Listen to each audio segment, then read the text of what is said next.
بسم الله الرحمن الرحيم. إن الله وملائكته يصلون على النبي يا أيها الذين آمنوا صلوا عليه وسلموا تسليما. اللهم صل على محمد وعلى محمد وعجل.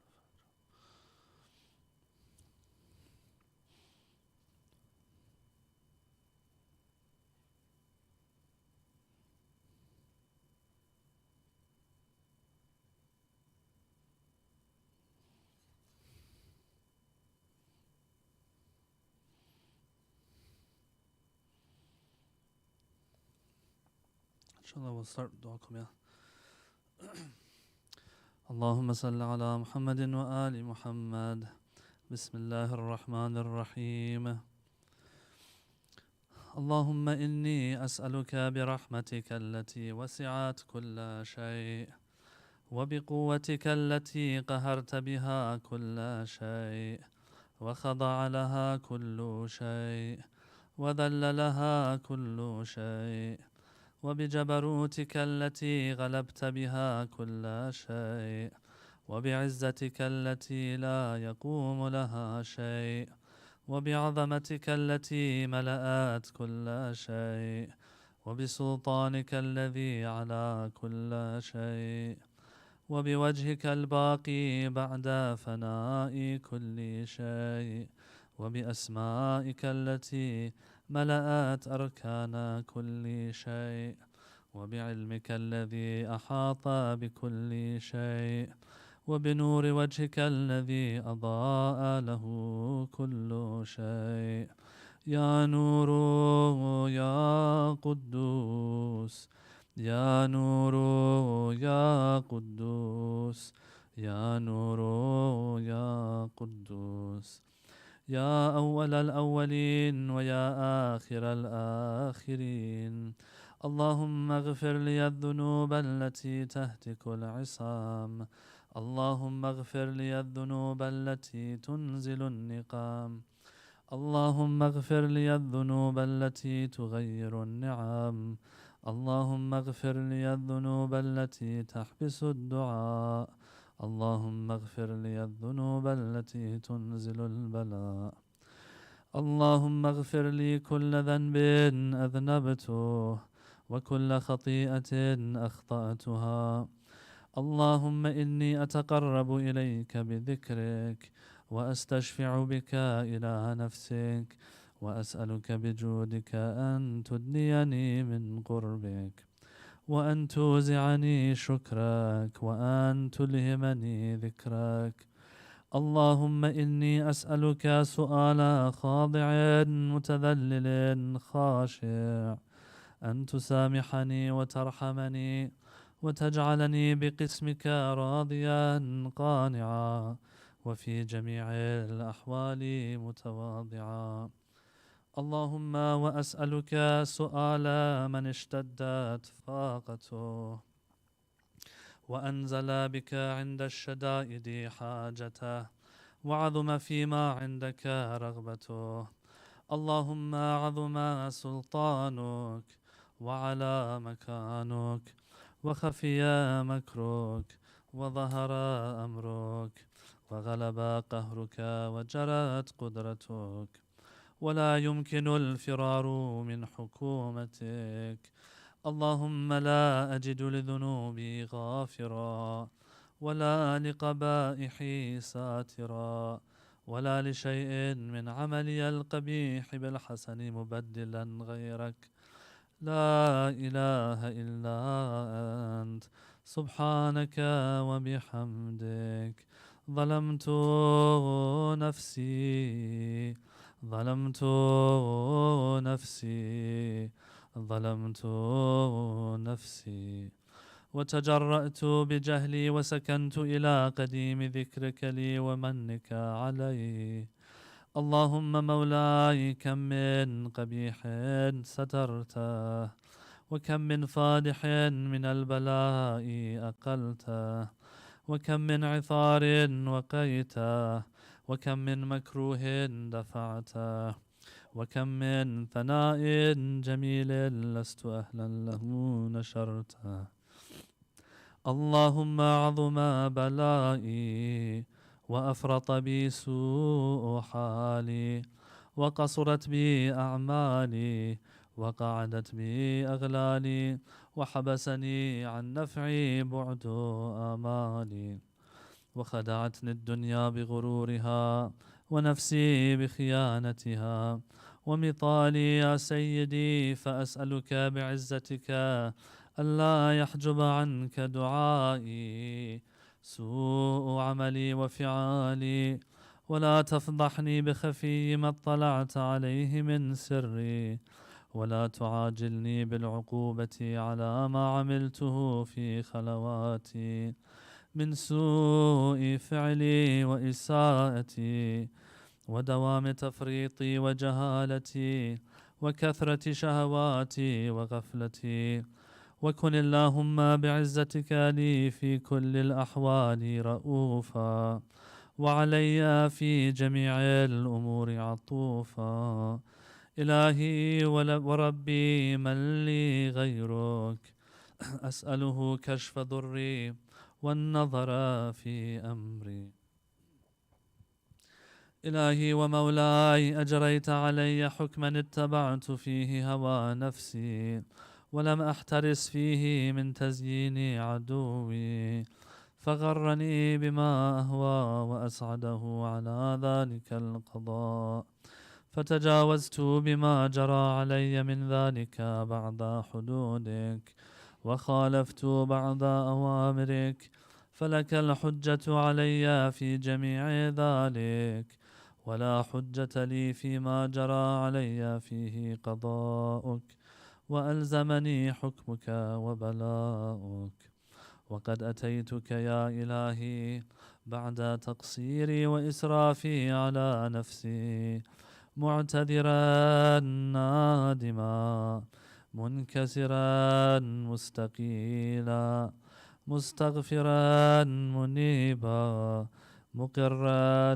مذعنا معترفا لا أجد مفرا مما كان مني ولا مفزعا أتوجه إليه في أمري غير قبولك عذري وإدخالك إياي في سعة من رحمتك اللهم فاقبل عذري وارحم شدة ضري وفكني من شدي وثاقي يا رب ارحم ضعف بدني يا رب ارحم ضعف بدني يا رب ارحم ضعف بدني ورقة جلدي ودقة عظمي يا من بدأ خلقي وذكري وتربيتي وبري وتغذيتي هبني لابتداء كرمك وسالف برك بي يا إلهي وسيدي وربي أتراك معذبي بنارك بعد توحيدك وبعد من طوى عليه قلبي من معرفتك ولهج به لساني من ذكرك واعتقده ضميري من حبك وبعد صدق اعترافي ودعائي خاضعا لربوبيتك هيهات أنت أكرم من أن تضيع من ربيته أو تبعد من أدنيته أو تشرد من آويته أو تسلم إلى البلاء من كفيته ورحمته وليت شعري يا سيدي وإلهي ومولاي أتسلط النار على وجوه خرت لعظمتك ساجدة وعلى ألسن نطقت بتوحيدك صادقة وبشكرك مادحة وعلى قلوب اعترفت بإلهيتك محققة وعلى ضمائر حوت من العلم بك حتى صارت خاشعة وعلى جوارح سعت إلى أوطان تعبدك طائعة وأشارت باستغفارك مذعنة ما هكذا الظن بك ولا أخبرنا بفضلك عنك يا كريم يا رب، يا كريم يا رب، يا كريم. وأنت تعلم ضعفي عن قليل من بلاء الدنيا وعقوباتها، وما يجري فيها من المكاره على أهلها، على أن ذلك بلاء ومكروه، قليل مكثوه، يسير بقاؤه، قصير مدته.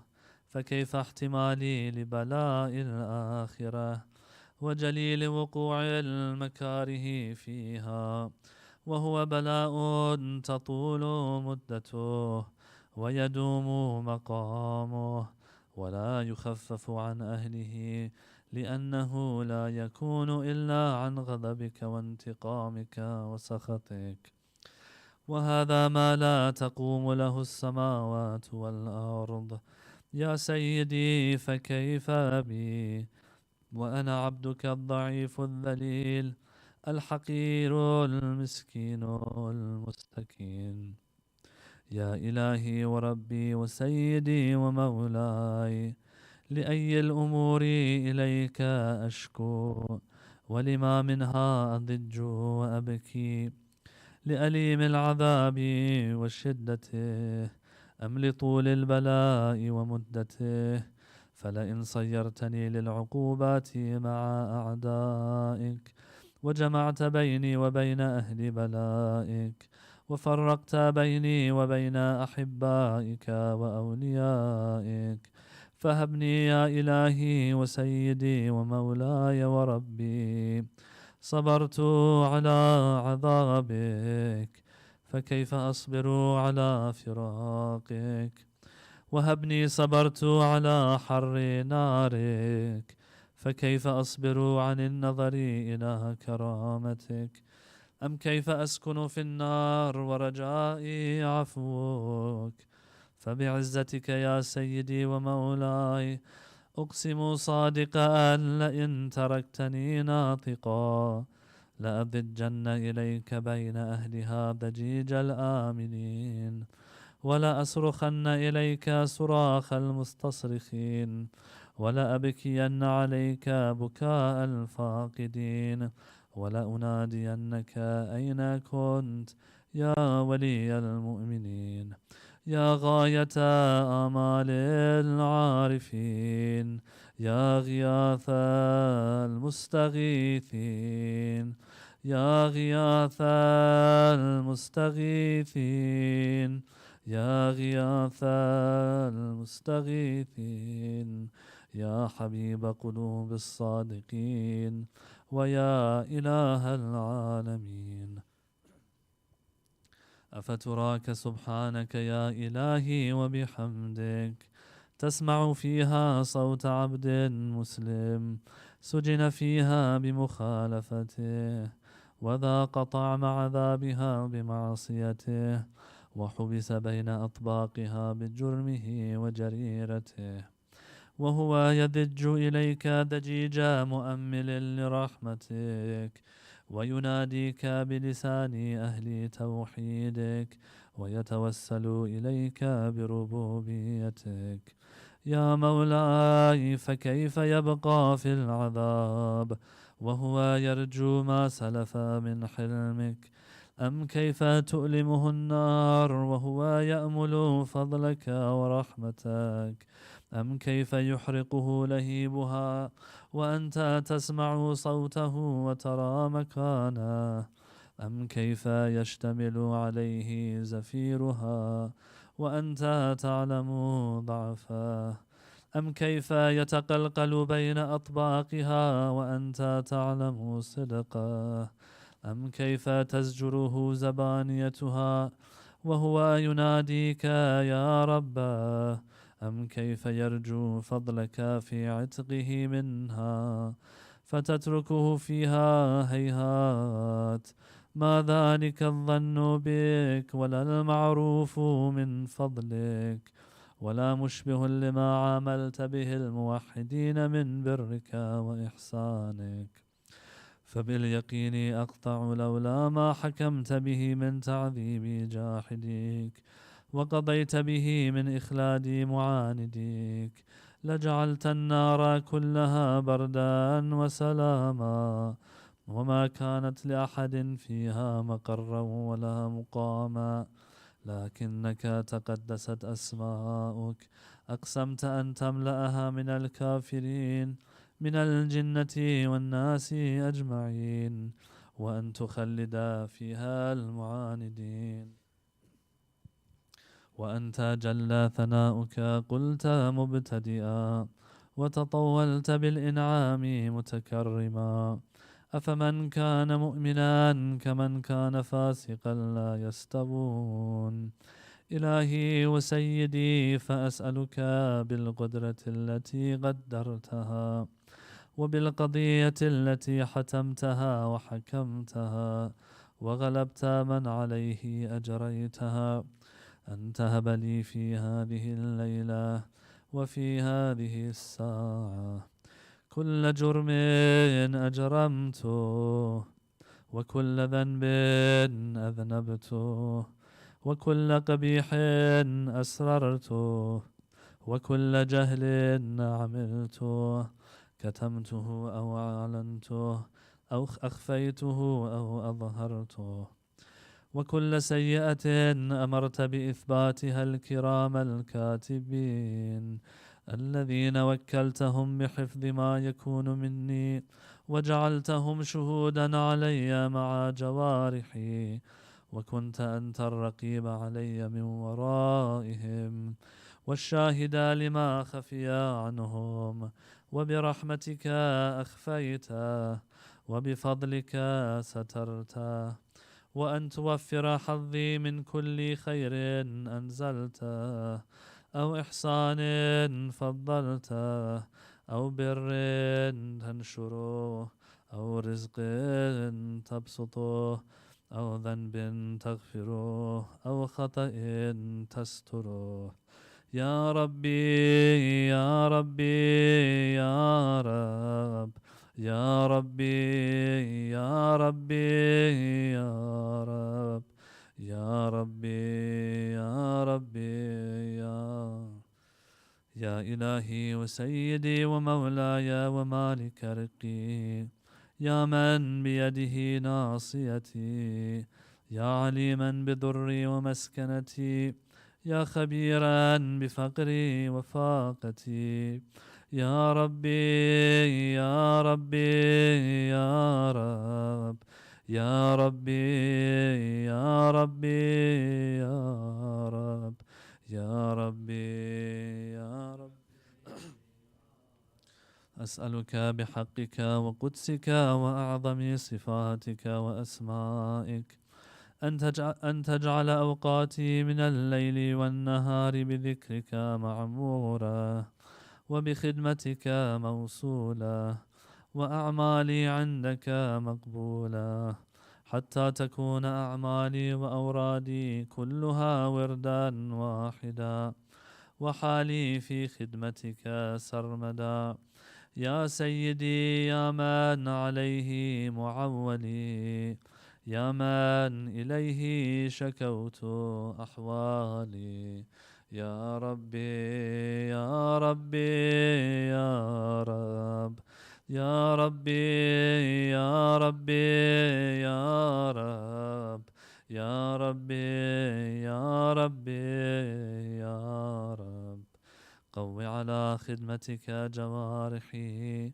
واشدد على العزيمة جوانحي وهب لي الجد في خشيتك والدوام في الاتصال بخدمتك حتى أسرح إليك في ميادين السابقين وأسرع إليك في البارزين وأشتاق إلى قربك في المشتاقين وأدنو منك دنو المخلصين وأخافك مخافة الموقنين وأجتمع في جوارك مع المؤمنين اللهم ومن أرادني بسوء فأرده ومن كادني فكده واجعلني من أحسن عبيدك نصيبا عندك، وأقربهم منزلة منك، وأخصهم زلفة لديك، فإنه لا ينال ذلك إلا بفضلك.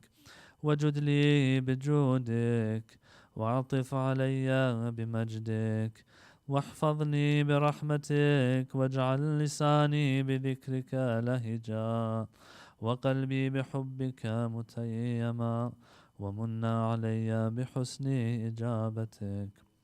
وأقلني عثرتي، واغفر زلتي، فإنك قضيت على عبادك بعبادتك، وأمرتهم بدعائك، وضمنت لهم الإجابة.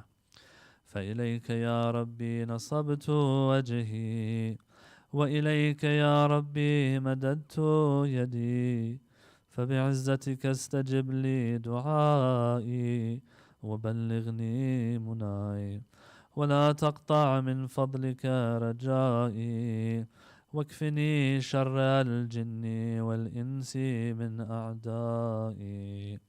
يا سريع الرضا، يا سريع الرضا، يا سريع الرضا، اغفر لمن لا يملك إلا الدعاء، فإنك فعال لما تشاء. يا من اسمه دواء، وذكره شفاء، وطاعته غناء، ارحم من رأس ماله الرجاء، وسلاحه البكاء. يا سابغ النعم، يا دافع النقام، يا نور المستوحشين في الظلام، يا عالما لا يعلم، صل على محمد وآل محمد، وافعل بي ما أنت أهله. وصلى الله على رسوله والأئمة الميامين من آله، وسلم تسليما كثيرا كثيرا.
Before I begin, my apologies, I have a little bit of pink eye, so in the spirit of Halloween, it's been like this for a week now, so don't be alarmed or scared. Just kidding about Halloween, don't use this against me later, okay?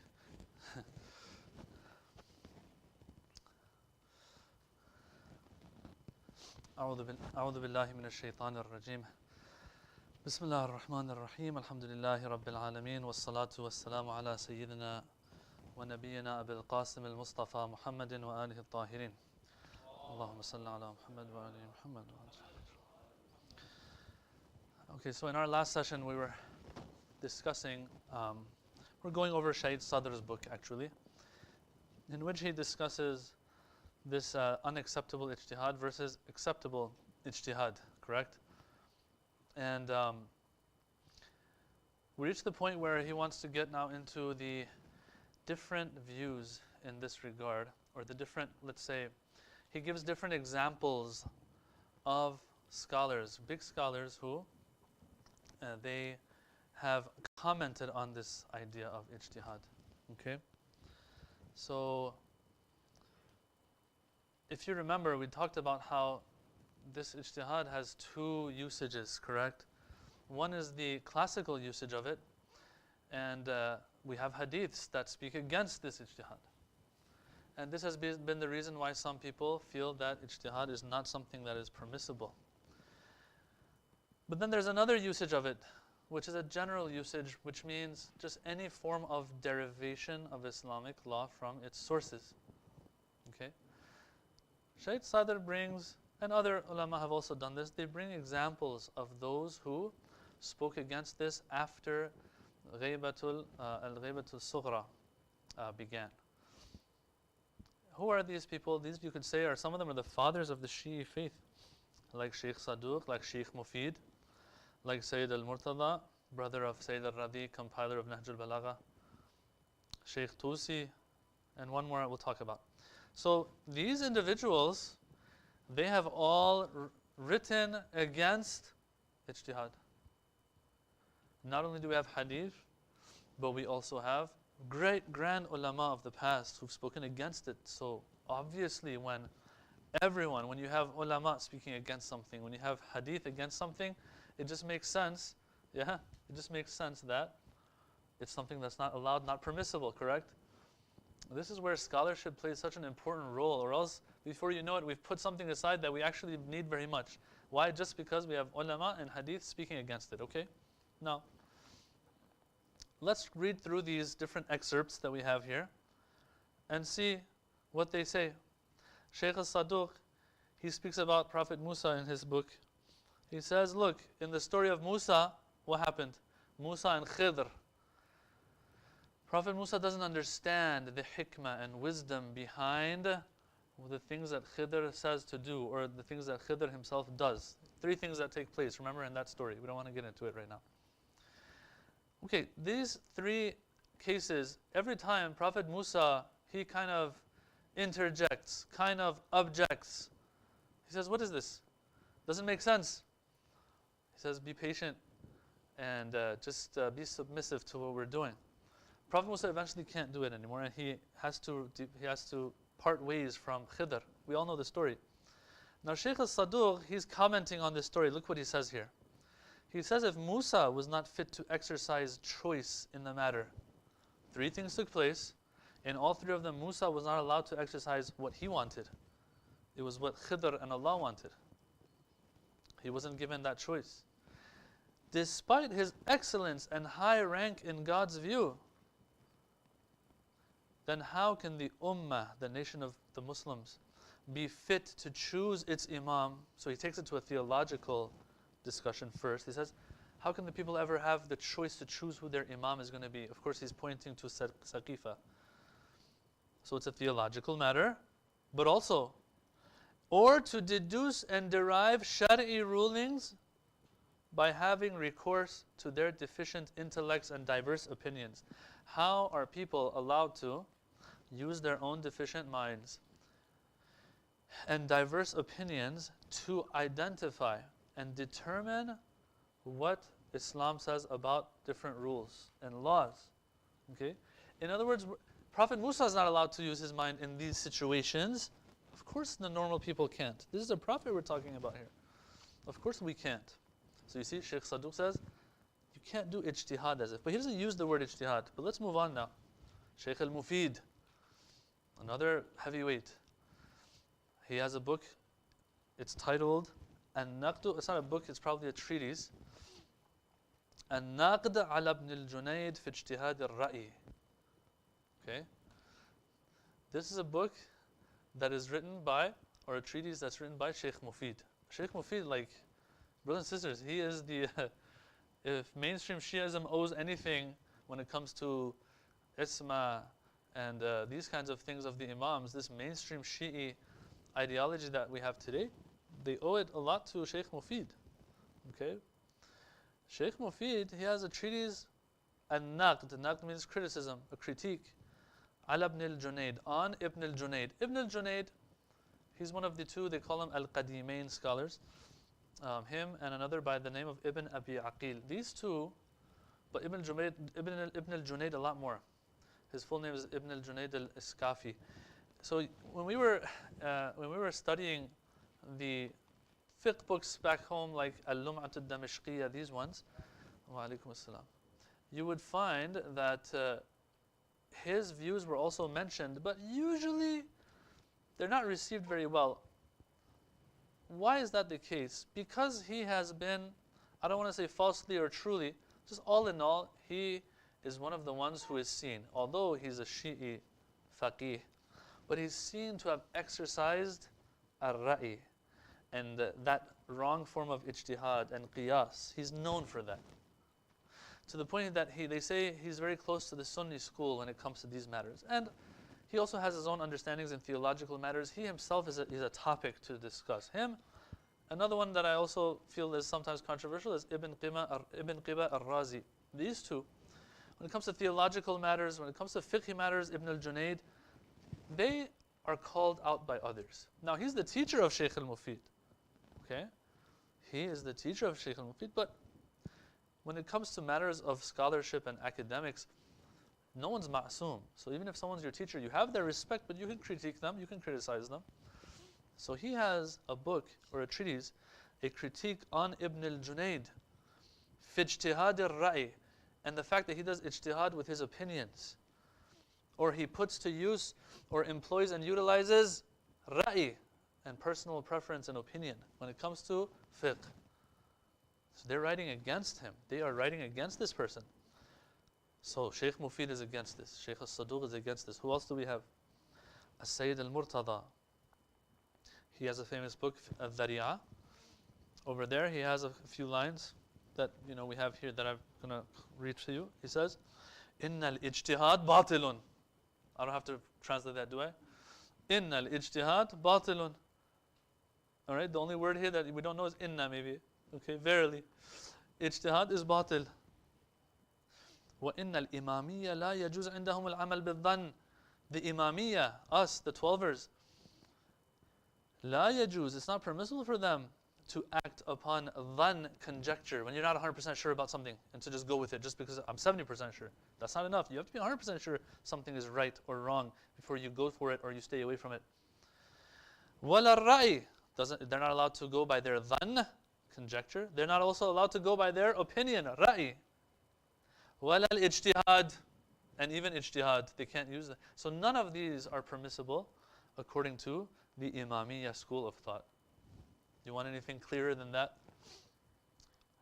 That's in Al-Dhari'a. He has another book, Al-Intisar. He says, إِنَّمَا عَوَّلَ ابْنُ الْجُنَيْد فِي هَذِهِ الْمَسَألَةِ. So another attack on Ibn al-Junayd here. He says, Ibn al-Junayd, in this matter, he's discussing a matter, a mas'ala. He says, Ibn al-Junayd's view is this on this matter. Guess what? He has relied on ar-ra'i and ijtihad. Opinion and ijtihad in this case, in this matter. وَخَطَأُهُ ظَاهِرٌ. And the erroneous nature of this, meaning this ijtihad and ra'i, is obvious to everyone. We know, we don't even follow this. So now we have three haters. Shaykh Mufid, Sayyid al-Murtada, he's huge by the way. Sayyid al-Murtada is huge. Shaykh al-Saduq, all three of them are huge. Huge-mongous, as they say. Number 4. Is there anyone left of the huge ones? Shaykh al-Tusi. If you needed more, this is more. Shaykh al-Tusi. He's so great that he's referred to as Shaykh al-Ta'ifa. He's the Shaykh of the whole Shi'i school of thought. In the context of the whole entire Shia school of thought, if they say Shaykh said, they don't need to say his name. Sheikh equals Sheikh al-Tusi. I was about to say Sheikh Amin. Equals Sheikh Tusi. Equals a Sheikh al-Tusi. Okay? That's how great he is. All right. What does he say? He says, أما القياس والاجتهاد. As for qiyas, as for ijtihad. And I know last session, some of you asked, what is qiyas? We'll get to those details. Don't worry about that part right now. أما القياس والاجتهاد. As for qiyas and ijtihad, فعندنا أنهما ليس بدليلين. These two are not dalils for us. They're not a proof when it comes to deriving Islamic law. They're not. We can't rely on them. بل محظور في الشريعة استعمالهما.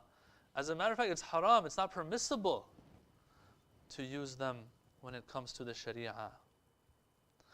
And then comes along Ibn Idris, which is also, he's not as huge as those ones, but he's still very, very big, Ibn Idris. We'll talk about him later as well when we're doing the history. But these are names that we're gonna hear again and again. These names that I mentioned, these are names that a Shia needs to know. Okay? Ibn Idris, he's talking about when two proofs are against each other. One proof, like let's say, I don't know, there's two people are arguing over something, this is mine, and then this one says this one's mine. Two people say something belongs to each of them, they each bring proof, and these proofs cancel each other out. We don't know which one to give preference to. He says, وَلَا تَرْجِيحَ بِغَيْرِ ذَلِكَ. He says, if I want to give preference, I can give preference only with this, this, and this. Let's say he lists three things. If there's anything other than these three, I cannot give preference. وَلَا تَرْجِيحَ بِغَيْرِ ذَلِكَ عِنْدَ أَصْحَابِنَا. Our ashab, meaning the Shi'i school of thought, our people, our scholars, they don't have any sort of preference when it comes to other than these things that I listed for you. وَالْقِيَاسُ وَالْإِسْتِحْسَانُ وَالْإِجْتِهَادُ بَاطِلٌ عِنْدَنَا. Qiyas, istihsan, which is something else we'll talk about later, and ijtihad, these are all batil for us. So we can't use these to give preference either. So you see, they are dismissing these. Anything. But brothers and sisters, if you noticed, what were the things that ijtihad was used against in these different excerpts that we read off of? Ijtihad was used next to ra'i, dhann, qiyas, istihsan, these kinds of things. These were all, the other things that we just mentioned, all of these are tools. They are methods that one uses, specific methods one uses to reach an Islamic ruling. Okay? So, as I said last week, you can go to the Quran, you can go to the Hadith. Those who believe in that unacceptable version of ijtihad, they say, if I don't find anything in Quran and Hadith, I will use ijtihad now. Okay? Ijtihad as a tool, as a means of reaching a ruling, next to all of these other tools. That's the context here. But then there's a turning point. There's a turning point. And he says, Al-Muhaqqiq Al-Hilli, 6th, 7th century, I think, after Hijrah. All of a sudden, he comes out, and according to Shahid Sadr, he says that we don't have any earlier books than this one that mentions ijtihad in good light. Okay? And says it's acceptable. Muhaqqiq Hilli also is a giant. All right? He's not some, little faqih here or there. He's huge as well. The turning point is there, where he says something. He gives the definition of ijtihad. And he says, hey, ijtihad means to exert as much effort as you can to derive an Islamic ruling from its sources. Finished. That is what ijtihad means. Wait a minute. Before this, everyone was using it in this way. They were saying ijtihad means when you don't have Quran or Hadith on a specific matter, then you sit down for yourself, you think for yourself, like, how can I at least have 60% certainty about something, 70% about something being the rule? All right? Remember, I gave that very unacceptable example, but it's an example nonetheless. Lobster, let's say, should be haram, he says. Why? Do you have Quran or Hadith for it? No. Then what's your reason for it? It just looks so ugly. I just feel like this would be something that is not halal in Islam. Okay, are you sure 100%? No. Then how sure are you? I'm 80%, 60%, 40% sure. Well, that's not going to be enough. That was the usage of ijtihad then. Here though, he's saying, no. Whether you take the right route or the wrong route. If you're trying your best to figure out the ruling of something, just the process of trying equals ijtihad. Now you might use the right means, you might use the wrong means. Okay? Then he says, someone might say, oh my God, are you saying that the Shia believe in ijtihad? You see, Muhaqqiq Hilli knows that in the past, people looked at the term ijtihad in negative light. It has negative connotations. He says, yes, we believe in it, in ijtihad. But to do ijtihad, you can sometimes use the wrong means, one of which is qiyas, ra'i, that some might have called it ijtihad in the past. He says, I don't want to use that. I don't want to use it like that anymore. Or you can use the right means, which is the means that the Ahlul Bayt have sanctioned and permitted. Yes, he says, we are mujtahids too, but not mujtahid meaning that in the specific sense of the term. We are mujtahids in the general sense of the term. Brothers and sisters, we've spent 2 sessions so far on this just because of semantics. It's all just semantics. It's all how a word is used, that's all. And so we have to understand that till Muhaqqiq al-Hilli, it was used the way the ahadith would use this term. And rightfully so, it makes sense. Whatever the reason is, now we don't know, was it Muhaqqiq Hilli who was the pioneer in this? Or was it someone else? What was the context of that time and the circumstances he was in? But according to Shahid al-Sadr, the earliest report that we have, or documentation we have, is from Muhaqqiq Hilli, that he used this term in a positive way all of a sudden. Now, it's because of this that still, till today, some people might have stuck to that usage of the past, that negative connotation of that word, and they still say, no, astaghfirullah, we're not allowed to do ijtihad. And so there's an evolution here. Shaykh Sadr concludes. He says, in the beginning, it was used for that negative sense of the term. To just, guess, to have your own opinion on something when you don't have solid proof for it. Then it was used for when I don't have Quran and Hadith, let me go to try to figure this out. And slowly, it started being used for any endeavor whatsoever. Even if you have a Hadith for something, just the fact that you have to open up the Hadith book, find a Hadith on this, then try to understand, okay, what is this Hadith saying? What is the apparent meaning of this? What is the dhuhur of this Hadith? And why is the dhuhur of this Hadith binding on me? It gets pretty, what's the word? Hermeneutical. I always forget how to pronounce that. It has to do with hermeneutics, okay, this whole discussion. Even that much of work, he says, we call it ijtihad. Just the fact that you have to get up and go figure something out, and figure the Islamic law out on something, equals ijtihad. Until today, brothers and sisters, that is what this term is being used for. Okay? And so it seems that the ones who aren't very educated about this whole evolution of the usage of the term, they find fault in it. 1. But 2, sometimes that's not the reason why they find fault in it. They'll find fault in it for other reasons. Okay? That we'll talk about inshallah later, maybe when we get to the discussion of akhbarism. Okay? That itself requires its own discussion. For now, that's how much we need from Shaykh Sadr. Now, I want to add to all of this an example, just so that we figure out, just some examples so that we really understand the difference between these usages, okay?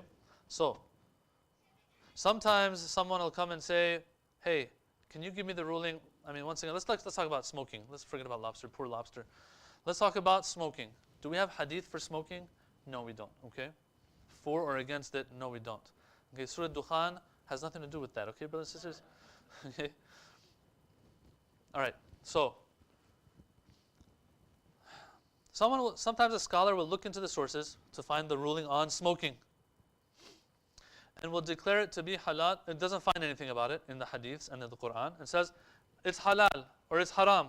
You say, why is it halal? Why is it haram? He says, it's my ijtihad that it's halal or haram. This can mean 2 things, based on all the discussions we had so far. Okay, I want to give it to you in an example. My ijtihad says this is halal or haram. This because of my ijtihad can mean one of 2 things.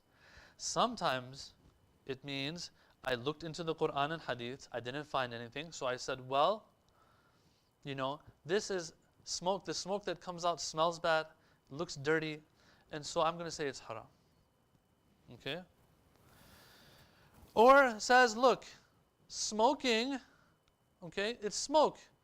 At the end of the day, question, is it wrong for me when I boil some water, is it wrong for me to to inhale the smoke?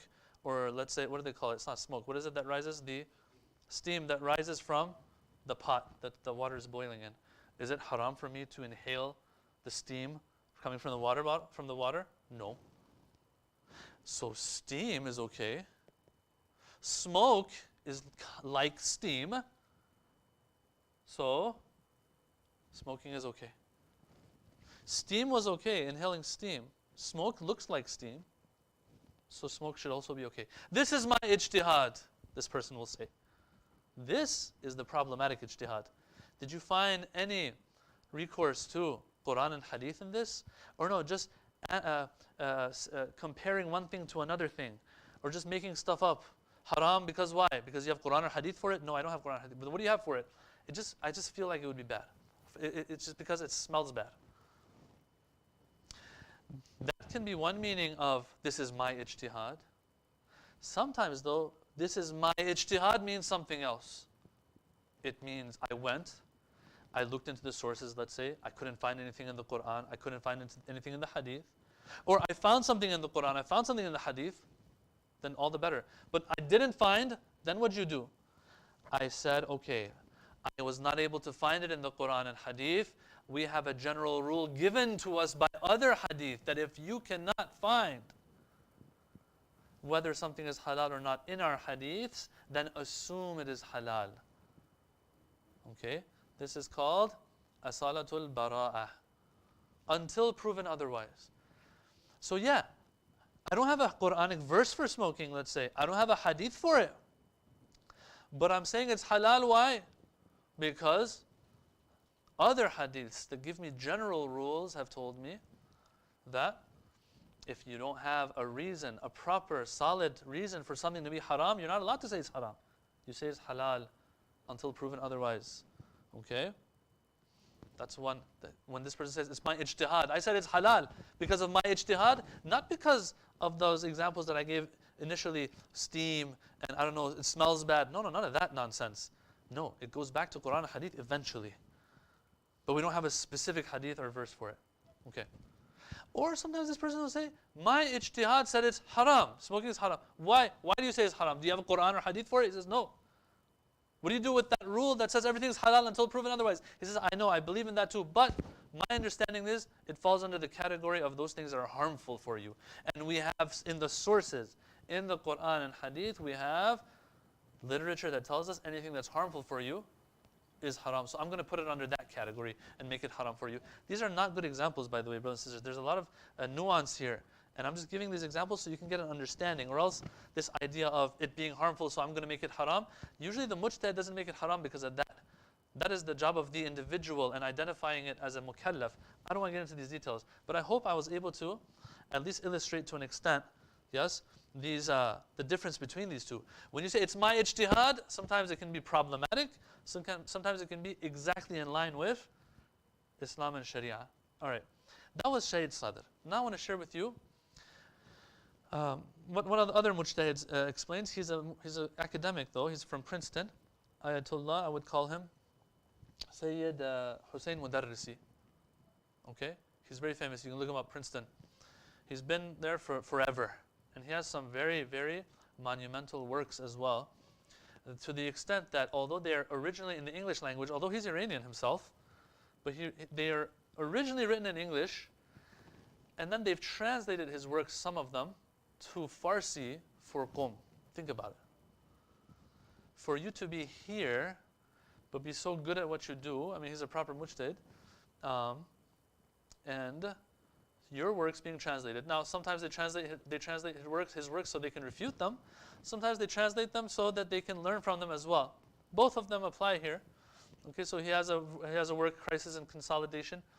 That one's famous. It's more theological, you can say, and he talks about certain things. This one, though, that I'm reading off of, It's Introduction to Shi'i Law or Fiqh, something like that. I forget the English title for it. Anyway, he says some things here now. Okay? He says some things that I want to read off of for you. It's going to be him echoing what Shaykh Sadr has also said. Just so we get an idea that this is an idea that is set in stone. It's an accepted idea, ijtihad. That we go and we try our best to find something from the sources. And this ijtihad has nothing to do with the unacceptable ijtihad of the past. So I'm going to read off of it, okay, and explain. He says, the inference of legal precepts, in other words, deriving Islamic law from the four sources, Quran, tradition, ijma', aql, sunnah, ijma', aql, is carried out through a kind of logical reasoning, which in Islamic terminology is called ijtihad. According to Shi'i teachings, it is always possible for scholars to practice this kind of rational argument in Islamic law, while Sunni is restricted to some scholars of the early centuries of Islam, like Abu Hanifa. We talked about it last week. They're the imams, and people, others, they will get their fiqh from them probably. For us though, he says, no. The same mujtahid today can do his ijtihad, and the one from 500 years ago can do his own ijtihad. In confronting any legal issue, there's a matter that you want to know the Islamic ruling of. Every Shi'i jurist, mujtahid, must personally investigate these legal sources, those four, Quran, Hadith, and all of them. Investigate those to take their own decision about it. And they're not even allowed to follow others' opinion. When you're a mujtahid yourself, this is the mainstream view. There are some other opinions out there. But the mainstream opinion is when you're a mujtahid yourself, you're not allowed to do taqlid of somebody else. Because you have the ability to figure out what your wazifa is, your duty is yourself. Okay? So he says that, and then he goes on. He talks about the period of the imams. Look at this. You would think ijtihad, when the imams are alive at least, shouldn't happen. He says, look, even in the period of the imams, it is generally believed that Shi'i law was undeveloped in this period. Fiqh wasn't developed yet. This period, which began with the Prophet and ended in 260 AH, which is the Ghaybat al-Sughra, right? He says, this idea that fiqh was not developed properly is based on the assumption that since the imams were present and accessible, there was no great urge to develop the practice of independent judgment. Look at that. Independent judgment. Zurara, that famous companion of Imam Sadiq, for example, he does his own ijtihad. He doesn't have to go ask Imam Sadiq all the time. Apparently, according to this. Practice. There was no great urge. He says some people might think because there was no great urge to develop the practice of independent judgment, and that law was limited to the transmission of hadiths. He says during the Imam's times, some people might say fiqh was not developed. Why? Because the Imams are there. Why do independent judgment when I can just go and transmit hadiths that the Imams have told me? These are the arguments of those who try to refute ijtihad. Okay? He says, but this is not the case. This idea is not correct, he says. This guy is big, by the way. And he's still alive today, of course. He says, as mentioned already, these are from different parts of his book. As mentioned already, the inference and derivation of legal law in Shia law is fundamentally based on logical analysis. He keeps saying logical analysis. Let me give you an example. I wanted to leave this for, where we get to the methodologies, but I want to share an example with you. Okay? An example for this would be, like let's say in the Quran, this is called an argument بِطَرِيقٍ أَوْلَى, it's called in Arabic. For example, the Quran says, don't say uff to your parents. What if somebody, God forbid, physically abuses their mom or dad? God forbid. You tell that person, hey, what are you doing? The Quran says, La taqul lahuma uff. Don't even say uff to them. They'll say, it said don't say uff, but it didn't say don't hurt them. See, why is everyone laughing at this? Come on. Kahan hai? Where is it? This aql, where did it go? This is the aqli arguments that sometimes are utilized. Not what some of these people say, oh, ijtihad means make something up with your mind. That's the one that was unacceptable. This is also something, it's a logical, I'll give you another example if I can think of one. Another example of this would be, hey, Hajj is wajib for who? For the one who has the money and who can go, right? Let's say I wait until tomorrow is the first day of the rituals or the Hajj rites, the 8th or 9th of Dhul Hijjah. And I'm still in America, I haven't gone out yet. They say, hey, why don't you go to Hajj? I say, Hajj is wajib on me if I can make it there. I can't make it there on time. They say, you should have left a month ago. He says, a month ago, Hajj hadn't even come yet. Who says, if something's going to be wajib, who says that which is going to be a preliminary step to the wajib is wajib on me? The hadith or the Quran just says Hajj is wajib. Right now, Hajj is starting. I'm still in America. I'm not going to make it, so it's not wajib on me anymore. Baba, you had the money. You had the means. Okay? Of course, you understand if Hajj is going to be wajib, the muqaddamat of Hajj will also become wajib on me. The Sharia doesn't have to come and say, hey, you make sure that you travel, you leave America in time so that you make it to Medina or Mecca for the Hajj rituals in time. Duh. This is something that even if you don't have hadith or verses of the Quran for it, who's going to understand this much? The mind understands this much. I'll give you another example. So that one that I gave you, I'm just going to say the Arabic of them. That the dhul muqaddima, okay, makes the muqaddima wajib. A wajib dhul muqaddama makes the muqaddama of it wajib. Something that has a preliminary step for it to happen, if that's wajib, then the preliminary step becomes wajib on its own. The fact that Hajj has been made wajib itself is enough for me to understand, all right, well, me making sure that now that I have the money and everything's set, me making sure I buy a ticket, okay, is wajib on me. I don't need a separate wajib command by God for that. Another example, mafhum al-shart they call it. All right. It says, hey, if so-and-so comes, make sure to turn the lights on. If so-and-so comes, make sure to turn the lights on. So-and-so doesn't come, you don't turn the lights on. Can anyone hold you responsible and say, why don't you turn the lights on? I tell my son or daughter, hey, if so-and-so comes, turn the light on. Let's assume so-and-so never comes. Is it wajib for him to turn the light on now? All it said was, if they come, turn it on. You are using your mind to understand. That means if no one else comes, or if someone else comes, it's not wajib for me to turn the light on. Right? But can I come and hold that person accountable? Hey, why aren't the lights on? Well, you said if so-and-so comes. That person hasn't come. This is called mafhum al-shart. When a condition is placed on something, right, you understand that the opposite of it won't be binding anymore. Okay? If this happens, I need you to do this. Well, what if that thing doesn't happen? Is it wajib still for me to do it? No, they said if this happens, it's wajib on you. If you have water, make wudu for salat. What if I don't have water? Then it's not wajib on me. They don't have to, this is not how people talk. They don't come and tell you, if you have water, make wudu for salat. If you don't have water, you don't have to make wudu. Just the fact that I say, if there is water, make wudu is enough for you to understand that if there is no water, then wudu is not wajib. Right? This is all hermeneutics again. Okay? It falls under these things, discussing these matters. Okay? But these also make their way into usul al-fiqh and others. And so, these are just examples of what he means when he says logical, where is it? Logical analysis, logical inference. You are able to use this a little bit and understand that these things, it's not like every bit has to have a command for it. So that I say, oh, there's nothing here, so I don't understand what's going on. No, it's pretty clear. The Sharia speaks in our language, right? Anyway, these were just some examples. So he says, based on logical analysis and reasoning within the framework of Quranic texts and tradition. So you use logic within the framework of Quran and Hadith, of course. If the Hadith says, if there is water, make wudu. So the Hadith said that. Now I'm trying to understand what the Hadith is saying. I'm using my mind to understand. This is Ijtihad. These were basic examples, of course, that I gave you. There are harder examples. These were basic ones that I think everyone agrees with. Rational argument is accepted on the basis of Aristotelian deduction. Mantiq, it's called, logic, right? When you have, they call it mantiq suri in Arabic. When you have premises, and then you come up with a conclusion, all right? This is a ball. This is round. This object is round.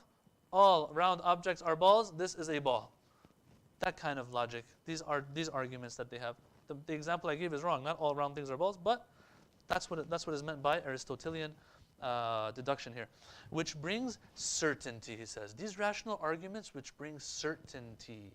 Remember last session I said this.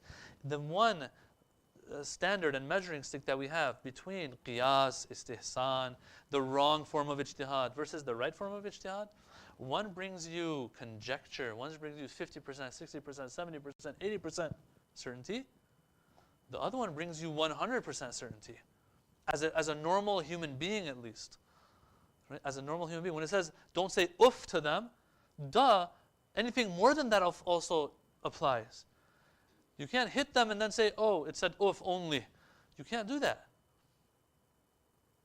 Does anyone out there doubt this? It's 100%. He says these are the rational arguments we're talking about, which brings certainty according to the principles of that logical system. Then he starts attacking qiyas and these things. He says the kind of analogical reasoning, analogies are made, this is like that, so this has the same rule as that, which is entitled as qiyas in Islamic law, was rejected by the Shia from the time it came into Islamic law in the 2nd century, because it leads only to a probable cause for a certain law, not to the not certainty and 100%ness. Okay? And then he goes on. I'm sorry, I'm going on and on. There's 2 paragraphs left and I'm going to finish. I'm just saying this so that I want it to really solidify for us that it's just clear as day what they're saying. He says in the 1st centuries, the muhaddithin, the ones who were transmitters of hadiths, they didn't like to use their mind at all. Or I don't like to say it like that actually. I don't want to label them as that. No, they were known for transmitting hadith. That was their job. They were muhaddithin, who were opposed to any kind of rational argument, held that this mode of arriving at categorical judgments was equal to qiyas as well. Even that I say, la taqul lahuma uff, also covers not hitting them, not slandering them, not hurting their feelings. They say, no, that's not, you can't do that, according to this at least. And therefore was unlawful. Some later scholars called it permissible qiyas. You see, look at that. Qiyas is a very bad word even till today, brothers and sisters. Unlike ijtihad, which changed after 6th century, qiyas has always been problematic when it comes to fiqh context. Okay? Some people, he says, started calling this a qiyas nonetheless, but permissible qiyas. Okay? While in fact this mode of analysis bears no connection with the Sunni concept of qiyas whatsoever. It seems that in the religious mentality of the Shia of the 1st centuries, all kinds of rational argument were considered a kind of qiyas, you see? This was perhaps caused by some outward or terminological similarities. They're homonyms. This ijtihad and that ijtihad are homonyms, and so you have a fallacy here. Then traditionists believed that the injunctions found in the Shia tradition, the hadith that we have that said don't do ijtihad, apply to this qiyas as well, this permissible qiyas, and that's where all the problems arose. Otherwise, he says and concludes, ijtihad as a rational mode of reasoning was quite an acceptable phenomenon among many Shias from the 2nd century onwards, not 6th onwards. Everyone's doing, even Saduq, Mufid, Tusi, Sayyid al-Murtada, Ibn Idris, they're all doing this. If you read their books, he's right. That's what they're doing. They're doing that, but they had that other usage of ijtihad in mind, or else they're all doing the same thing. And from late 4th century, it emerged as the only method by which legal subjects were approached. These analytical and rational methods of Shi'i scholars of the early centuries of Islam appeared to amount to ra'i and qiyas in the eyes of these strict traditionists, and so they had a problem with it. But now I want to share with you a few hadiths that they mention, and then we'll end. Okay? And then we'll end. So he says, I'm reading off of another book now. It's called Madkhal Ilm Fiqh. It's the book that I said that we're going to be using for the entirety of this course. In page 56 of that, he explains. He says the Imams would refer people to their companions. He wants to show that ijtihad was happening from the beginning. The term wasn't used, but it was happening from the beginning. The Imams would refer people to their companions who would do their own ijtihad. Okay? Their own understanding. Which companions? It says the Imams would send people to Muhammad bin Muslim. These are huge ones, by the way. Muhammad bin Muslim, Yunus ibn Abdul Rahman, Fadl bin Shadan, Aban bin Taqlid, these ones. And their stories are in Rijal al-Kashi. We'll get to these later, inshallah. So they would send them to them. The Imam is sending people to them. The Imam is alive. They might not understand. They might get it wrong. Doesn't matter. Send them to them. Or for example, this hadith, which is a controversial one, we'll talk about it when the time comes. أما الحوادث الواقعة فارجعوا فيها إلى رواة أحاديثنا. When things come up, go to the hadiths that our transmitters are telling you. There's controversy around this hadith though. Does it mean that just take the hadiths or their ijtihad? We'll talk about that later. But we have other hadiths. For example, it says, two people are arguing. What should they do? He says, go find somebody that narrates our hadiths, وَنَظَرَ فِي حَلَالِنَا وَحَرَامِنَا, and looks into, not looks at, looks into. There's a difference. نَظَرَ إِلَى is different than نَظَرَ فِي. نَظَرَ إِلَى means you look at something. نَظَرَ فِي means you look into something. You know the difference. You get the difference, right? When you look into something, you're actually, there's something going on. You're figuring things out. Who look into our halal and haram and figure out the solution to your situation, you two who are arguing with each other. That's one hadith. Another hadith, and this is the last one, that the Imam says, when you have an argument, dispute amongst yourselves, don't go to the tyrants and ask them to give a verdict between you. Go to the ones who, go and get somebody to be the one who rules between you, who قَدْ عَرَفَ حَلَالَنَا وَحَرَامَنَا, who knows our halal and haram.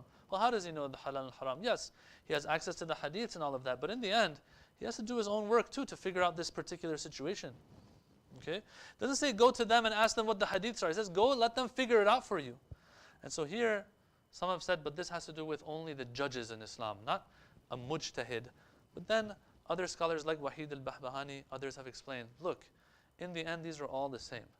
The one who's going to give verdicts, the judge, the hakim, all of these, they're all mujtahids. At the end of the day, they are the people who, these are terms that are used interchangeably, practically, for people who can figure out what the rule is in a given situation. All right, so that was the acceptable versus unacceptable ijtihad that we have. This idea of, ijtihad is condemned in our sources, it's because of this that it's condemned. We discussed it in the past two sessions, today and our last session. I think it's pretty clear that there are two usages for this term. One is the unacceptable version, and then one is referring to just the general endeavor that one undergoes so that they can figure out what the Islamic rule is, even if they're going to the Quran. They're doing ijtihad. A person who uses unacceptable ijtihad uses ijtihad versus Quran.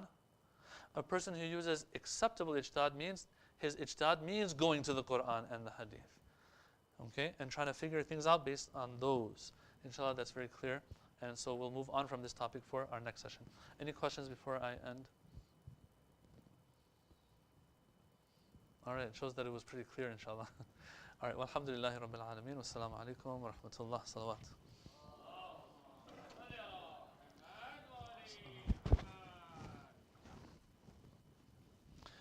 متوجه زيارة.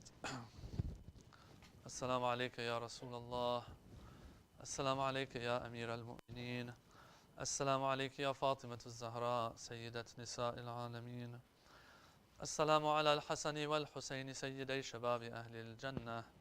السلام على 9 المعصومين من ولد الحسين.